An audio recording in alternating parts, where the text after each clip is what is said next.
Sobre Bitcoin, ¿es buen dinero? ¿Puede llegar a serlo?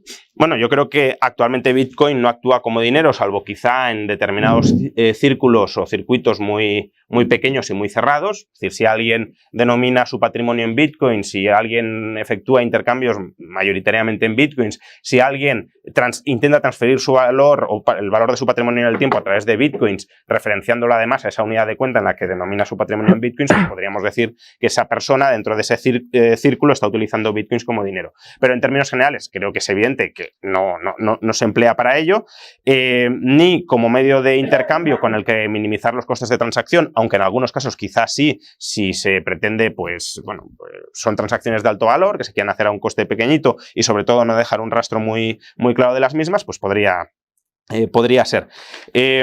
Y a su vez tampoco es un buen depósito de valor en el tiempo líquido. Y quiero matizar esto, ¿no? Obviamente la volatilidad de Bitcoin y con respecto a la moneda en la que denominamos nuestro patrimonio, que es el euro o es el dólar, hace que el valor de realización futuro de Bitcoin sea incierto. No sabemos si lo vamos a poder realizar a un precio muy alto o a un precio muy bajo y por tanto nos exponemos a unas pérdidas por liquidación en un momento inconveniente que pueden ser elevadas. Esa volatilidad no lo cualifica como buen dinero según los criterios que he mencionado antes. El buen dinero es aquel que tiene un valor universalmente reconocido en el espacio. Bitcoin no lo tiene. Si intentamos vender de golpe muchas unidades de Bitcoin, su precio bajará. Si intentamos comprar muchas unidades de Bitcoin de golpe, su precio subirá. Y sobre todo que es muy volátil en el tiempo. Se puede ir a $70.000, puede caer a 15.000, luego se puede estabilizar en torno a 30.000 como ahora.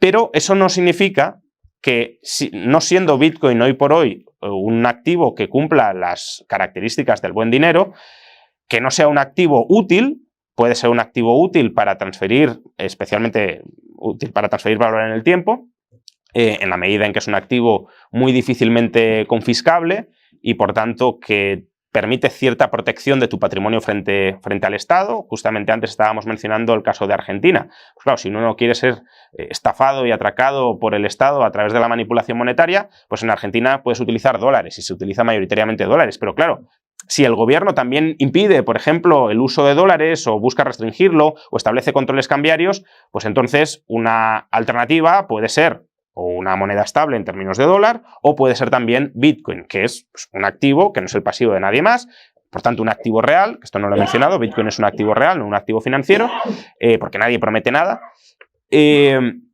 es un activo real que podemos transferir al margen del control gubernamental y que podemos atesorar más o menos al margen del control gubernamental con mayor secretismo, si lo queremos, de lo que sería atesorar incluso el oro, ¿no? Que el oro también se utilizaría para ello. En el caso de Venezuela, yo creo que el uso de Bitcoin tiene tanto más sentido que en Argentina, precisamente porque ahí la persecución contra las tenencias de dólares sí es mayor.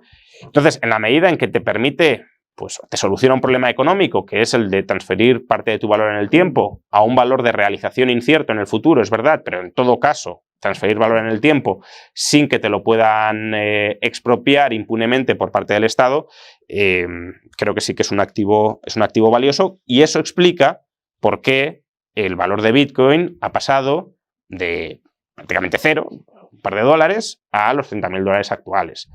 No lo explica el que sea una burbuja. Es decir, con esto no quiero decir que nunca el precio de Bitcoin esté recalentado. Claro que el precio de Bitcoin puede estar recalentado o es susceptible de bajar. Ya he dicho que es un precio volátil.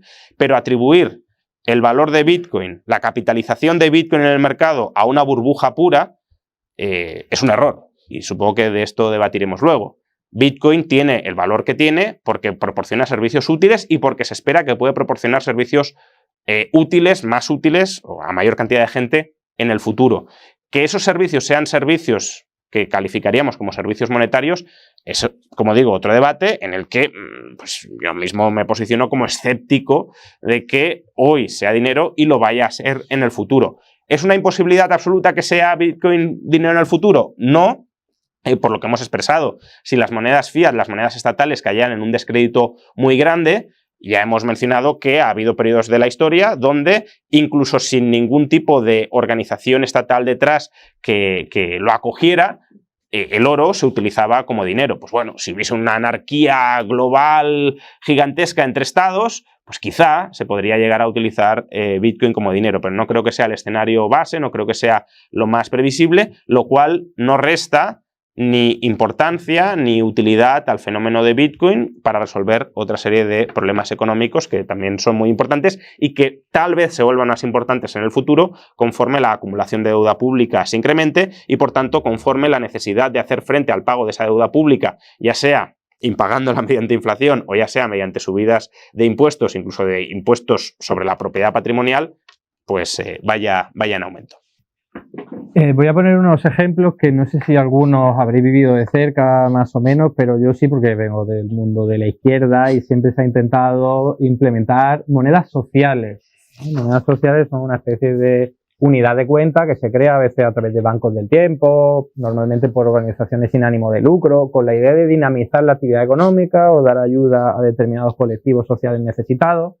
Entonces, eso es una iniciativa desde el sector privado, ¿vale? No capitalista en este caso, ¿no? Sin ánimo de lucro normalmente, que nunca ha triunfado. ¿Por qué nunca ha triunfado? Al menos de forma generalizada, porque sí para algunos barrios, algunas zonas, incluso algunos pueblos, ha logrado que la gente lo utilice pues porque creen en el propio proyecto y confían incluso en la organización no gubernamental o asociación que lo ha llevado a cabo, porque, como os estoy diciendo, creen en ese mismo proyecto. Pero no va más allá de esa gente que cree en el proyecto, ¿vale? Entonces, entiendo que estáis ya encontrando la equiparación que quiero hacer con el Bitcoin. Pero antes de hablar de eso, quiero hacer mención a la única moneda que sí ha funcionado. La única moneda social iniciada desde el sector privado que sí ha funcionado a nivel de una ciudad mediana, en este caso en el Reino Unido, en Bristol. Y esa moneda funcionó por el simple hecho de que el propio ayuntamiento decidió respaldar la utilización de la moneda. Empezó a sellar con su propio sello en la moneda el símbolo del ayuntamiento y hoy, porque ya lleva casi 15 años, se sigue utilizando todavía en pagos para mercados, de tiendas locales, etcétera, etcétera. ¿Por qué esa moneda sí es utilizada a nivel de todo ese municipio, el término territorial que controla ese ayuntamiento? Por el poder, la confianza que respalda el ayuntamiento, que tiene la capacidad de no quebrar nunca, de imponer por la fuerza tributos, de también expropiar y, al fin y al cabo, la coacción, ¿no? Así que vuelvo a lo mismo. El dinero que al final se utiliza de forma generalizada es el que está respaldado por un ente que tiene mayor poder para lograrlo. ¿Qué ocurre en los casos históricos en los que menciona Juan Ramón? Que, desde mi punto de vista, son falacias argumentativas en el sentido en el que irnos a un momento de la historia en el que la comunicación entre los sitios era casi nula, que tenía que ir en la Edad Media, ¿no?, a caballo.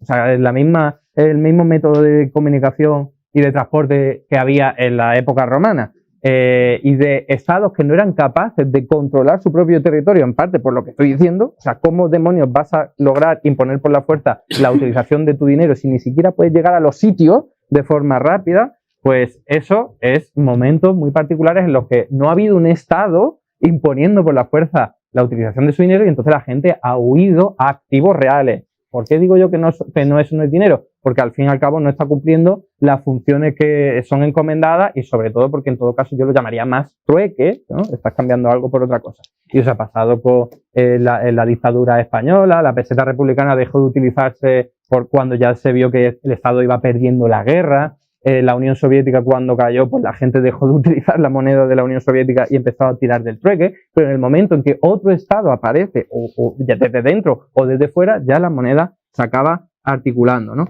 Entonces, ¿por qué basándome en esta argumentación creo que el Bitcoin nunca va a ser un dinero de forma generalizada? Porque no hay ningún Estado detrás. Es más, ni siquiera hay ningún ente en particular detrás, sino que está todo descentralizado, más o menos descentralizado, ¿no? Entonces, va a llegar allí donde llegue el proyecto, de gente que crea que el Bitcoin, desde el primer momento todos sabemos, ¿no?, vosotros mejor que yo, que la idea original era vamos a intentar crear un dinero que nos libre de la dictadura de los bancos centrales. Y ese proyecto es algo en lo que mucha gente sigue hoy día creyendo y es lo que impulsa que la gente lo vaya utilizando. Hay otros que se han sumado al carro pues, para hacer dinero y otras muchísimas cosas. Pero mientras no hay un Estado detrás, desde mi punto de vista, nunca va a lograr generalizarse, a no ser, como dice Juan Ramón, en ese caso bastante improbable, de que los Estados vayan a fallar todos al mismo tiempo y vayamos a estar en una anarquía internacional, ¿no? Fijaos que de hecho el Estado puede tumbar el valor del Bitcoin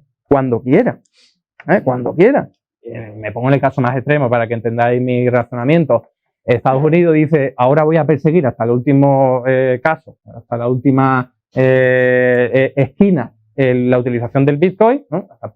Hasta un cierto punto China lo ha intentado hacer, y si se pone en serio, pues la gente al final dirá, pues no voy a utilizar algo que está sancionado, que puede acabar en la cárcel en el caso más extremo, ¿no? Entonces, ¿por qué lo puede hacer? Porque tiene fuerza para imponer la utilización de su moneda en vez de la utilización de una moneda creada descentralizada por un agente que necesariamente va a tener menos poder que el Estado, ¿no? Y termino con lo siguiente, el valor real del Bitcoin, hay economistas de izquierda o heterodoxos que dicen es cero. Yo no creo eso, porque por la misma regla de tres yo tendría que decir que el valor del dólar es cero, ¿no? En el sentido en el que no es algo real, que te sirva para algo, no lo puedes comer, en fin.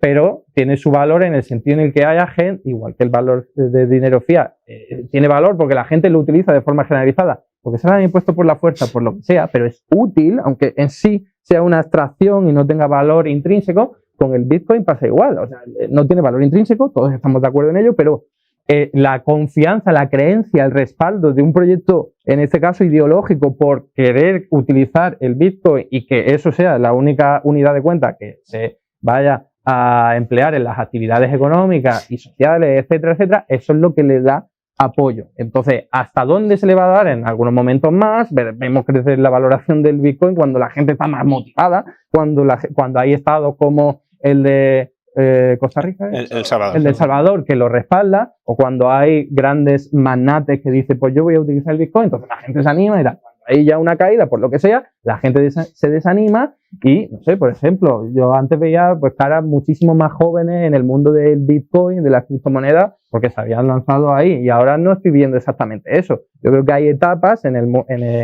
mundo de la criptomoneda, hay gente que cree más en el proyecto y se mantiene durante más tiempo, y hay otros que no. Entonces eso es cíclico, y eso es lo que va a marcar de alguna forma el valor del Bitcoin, incluso de otras criptomonedas. Y simplemente por terminar, hay burbujas, claro que la ha habido, no creo que nadie lo pueda negar, ¿no? Lo que pasa es que eso no quiere decir que toda la valoración del Bitcoin sea debido a burbujas, por lo que estoy diciendo. Y esto no lo podemos encontrar en cualquier otro ámbito de la vida, o sea, hay, no sé, qué ejemplo, el mundo filatélico. O sea, ¿cuánta gente dirá, ¿para qué quiero yo un sello? Pues bueno, hay un montón de gente que le da valor al sello por cuestión histórica, o la estética, lo que sea, el diseño, ¿vale? Entonces, eso es un grupo de gente que en algún momento a ellos le dan un cierto valor. Entonces, mientras la comunidad del Bitcoin pues sea minoritaria, porque de momento lo es, pues entonces su valoración va a ser restringida. Y de hecho, en el momento en el que se vaya acrecentando mucho, que los estados vayan viendo que supone una competencia, un riesgo para la utilización de sus propias unidades estatales, pues la acabarán persiguiendo y como tienen más fuerza, pues acabarán tumbando.